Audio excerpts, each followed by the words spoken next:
Hola, bienvenidos al reporte de la semana 14 de la convención. Esta semana ha sido una semana importante porque es la semana en que terminamos la discusión reglamentaria. La próxima, la semana 15, va a ser una semana territorial, así que no sé qué reporte va a haber que hacer ahí, pero ya veremos. Eh, de modo que a la vuelta de la semana territorial, el 18 de octubre, en una feliz coincidencia, se va a declarar abierto el debate constitucional. Entonces, vale la pena reflexionar por un minuto qué significa esto de terminar el periodo reglamentario, la discusión reglamentaria. La convención se ha dado 4 reglamentos: el reglamento general, el reglamento de ética, el reglamento de participación y consulta indígena y el reglamento de participación popular. Esos reglamentos configuran la infraestructura procedimental de la convención, que se construyó desde cero, literalmente, en 3 meses, que es un gran éxito. Solo como referencia, no como competencia, evidentemente, la Cámara de Diputados, el 90, cuando entró en funciones, se demoró 4 meses en tener un reglamento provisorio y 4 años en tener un reglamento definitivo. Eh,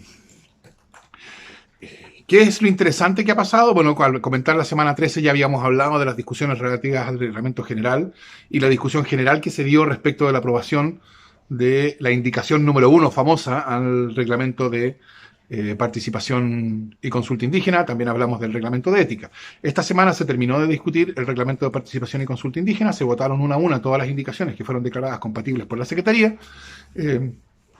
Y se votaron las 450 indicaciones del reglamento de participación popular. Por supuesto, cada uno podrá tener su opinión respecto de las cosas. Yo creo que en general ambos reglamentos quedaron suficientemente bien, son buenos reglamentos. Algunas de las cuestiones más discutidas o más mencionadas fue la disposición del reglamento de participación que crea los plebiscitos dirimentes. Esto es interesante de comentar porque ese fue un acuerdo que se logró en la convención y que se manifestó en una amplia aprobación.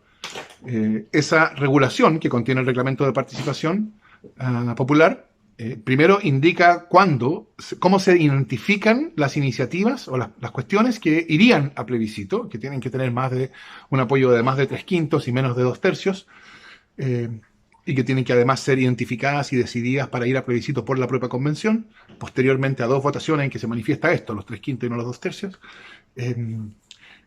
Y la segunda cuestión importante es que la propia convención reconoce que para la implementación de esos plebiscitos es necesario hacer las reformas normativas necesarias, es decir, legales y constitucionales. Por lo tanto, esta no es una decisión unilateral de la convención. La convención ha manifestado su voluntad de que haya plebiscitos constituyentes, pero esa es una cuestión que tiene que haber una voluntad concurrente del Congreso. Vamos a ver qué va a pasar ahí. En general, lo que yo diría, aparte de cuestiones puntuales como esa, yo creo que las articulaciones que se produjeron, que se terminaron produciendo en esta fase reglamentaria, no van a ser las mismas en la fase constituyente. Primero, por una razón bien obvia. La fase reglamentaria funcionaba bajo una lógica de mayoría. Para aprobar los reglamentos se requería mayoría absoluta. La fase constituyente va a operar con una lógica de 2/3, por lo tanto las mismas articulaciones no son suficientes. Pero además de esa cuestión como obvia, yo tengo la impresión de que las cuestiones que resultaron ser divisivas en la fase reglamentaria no van a reaparecer en la fase constituyente. En mi opinión, lo más divisivo en la fase reglamentaria fue la cuestión de los 2/3 y la relación de la convención con las normas contenidas en la ley 21.200. Yo creo que eso fundamentalmente todavía manifestaba una protesta frente al acuerdo del 15 de noviembre. ¿No? Era una manera de mantener vigente una crítica cuando todos los otros fundamentos para esa crítica, que no iba a ser paritaria la convención, que no iba a tener escaños reservados, que no iban a haber independientes, que la derecha iba a tener más de 1/3, habían ido cayendo en el camino. Y entonces, como una manera de mantener vigente esa crítica original, el debate se centró en los 2/3 y eso dificultó ciertas articulaciones. Eso yo creo que ya quedó fijo, ya quedó decidido, y no creo que reaparezca en la fase constituyente. En la fase constituyente las cuestiones van a ser más bien de la protección de derechos sociales, la configuración del Estado social, el tema de la plurinacionalidad, la perspectiva de género, medio ambiente, y yo creo que en esas cuestiones va a haber un amplio acuerdo. De hecho, como la cuestión de el acuerdo del 15 de noviembre y los 2/3 quedó en el reglamento general, ya en la votación de los otros reglamentos empezó a aparecer una articulación más amplia. Y es cosa de ver las votaciones con las cuales se aprobaron, se rechazaron las indicaciones el día lunes del reglamento de participación y consulta indígena y con las cuales se aprobaron las reglas del reglamento de participación popular, que en general son todas votaciones que superan los 2/3. Eso creo yo da esperanza de que en la fase constituyente va a ser posible construir una mayoría transformadora que tenga la transversalidad, la extensión suficiente para darnos la nueva constitución. Creo ya que una articulación mayor, distinta y mayor, ya se está empezando a observar y vamos a ver qué pasa. Como reacción a la aprobación del plebiscito dirimente en el reglamento de participación popular, algunos convencionales de derecha han anunciado que ellos creen que eso es inconstitucional, que se salta la regla de los 2/3, etc. Aquí me gustaría respecto de eso decir dos cosas. Primero, a mí me parece absurda o ininteligible en realidad la idea de que una iniciativa que se plantea reconociendo que para su realización exige una reforma constitucional regularmente tramitada, pueda ser inconstitucional. O sea, yo diría eso es simplemente absurdo. Las reformas constitucionales no son inconstitucionales.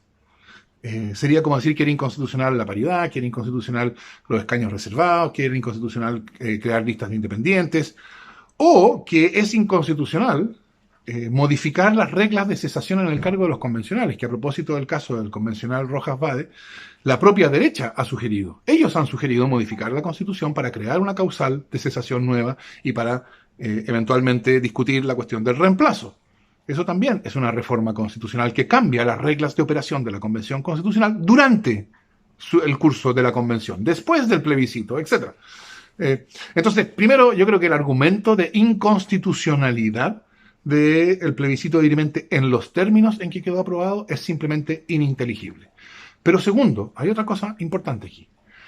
Parte de la bancada de la derecha en la convención está en una campaña de desprestigio de la convención. A eso fueron a la convención. Apostando por el rechazo en el plebiscito de salida. A mí esa estrategia me parece absurda e irresponsable, porque un rechazo en el plebiscito de salida no querría decir que todos volvemos en paz y tranquilidad a vivir bajo la Constitución del 80, sino que la crisis política que produjo el proceso constituyente no se soluciona y se profundiza y continúa. Pero bueno, cada uno tiene derecho a tener sus posiciones por irresponsables que a uno le parezcan, está bien. Lo que sí me parece inaceptable es la acusación de que la Convención actúa inconstitucionalmente sin tomar las medidas que la propia normativa existente crea. Es decir, hay un recurso para un tribunal especial compuesto por miembros elegidos por sorteo de la Corte Suprema, y creo que todo el que acusa inconstitucionalidad tiene el deber de llevar esa queja a ese tribunal. Acusar inconstitucionalidades sin hacer siquiera el esfuerzo de que esas inconstitucionalidades sean corregidas muestra que lo que les interesa, o mostraría que lo que les interesa no es la constitucionalidad de lo que hace la Convención, lo que les interesa es desprestigiar, crear un manto de duda alrededor de lo que hace la Convención, etcétera, pero que no están dispuestos a hacer que ese manto de duda se disipe en un sentido u otro mediante el análisis por el tribunal competente. Por cierto, yo no sé si van a tener los 39 votos que necesitan para ir a la Corte Suprema, pero si no los tienen, bueno, eso también es indicativo. Que reconozcan entonces, que digan, miren, nosotros creemos que esta decisión es inconstitucional, pero no fuimos capaces de convencer ni siquiera a un cuarto de los miembros de la Convención. Eso por sí mismo también sería elocuente.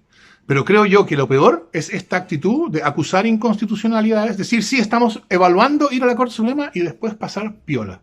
Eso es lo más explícito posible como contribución al desprestigio de la Convención. En fin, no quiero terminar en esa nota porque creo que esta es una semana que termina bien, termina con los reglamentos aprobados, termina con el fin de la fase reglamentaria, termina ya con la fase constituyente a la vista. Eso creo que hay que celebrarlo, ya lo he dicho antes.